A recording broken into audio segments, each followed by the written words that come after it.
আমরা 100 দিনের job card হোল্ডারদের স্বার্থে লড়াই করে দিল্লিতে গিয়ে বৃহত্তর আন্দোলন সমষ্টিগতভাবে লড়াই করেছি, তাদের হকের জন্য প্রশ্ন তুলেছি, তাদের স্বার্থে লড়াই করেছি। আমাদের মহিলা সাংসদ চুলের মুঠি ধরে ছেঁচড়াতে টানতে টানতে দিল্লির কৃষি ভবন থেকে অমিত শাহ স্বরাষ্ট্র মন্ত্রকের অধীনে থাকা দিল্লি পুলিশ বার করেছিল। আমরা মাথা নত করিনি।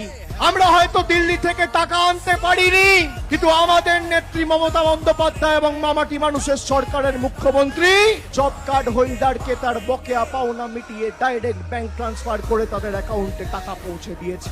আপনারা বলুন, 100 দিনের টাকা কোর্টে বলে দেওয়ার পরেও সুপ্রিম কোর্টে চ্যালেঞ্জ করে বিজেপি গেছে যাতে বাংলার 69 লক্ষ জব কার্ড হোল্ডার তাদের টাকা না পায়।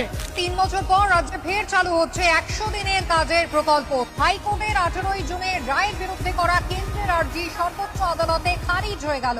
যারা বাংলার বিরুদ্ধে যুদ্ধ ঘোষণা করেছে, আমরা তাদেরকে 1 ছটাক জমি আগামী 2026-এ ছাড়বো না। তাদের যোগ্য জবাব দিতে এবং প্রতিশোধের রাজনীতি তুলতে গণতান্ত্রিক ভাবে সমষ্টিগতভাবে পথে লড়াইয়ের আন্দোলনের রাস্তাও বেছে নেব। বিজেপির বন্ধুদের আজকেই 28-এর মঞ্চ থেকে হুঁশিয়ারি করে দিয়ে যাচ্ছি।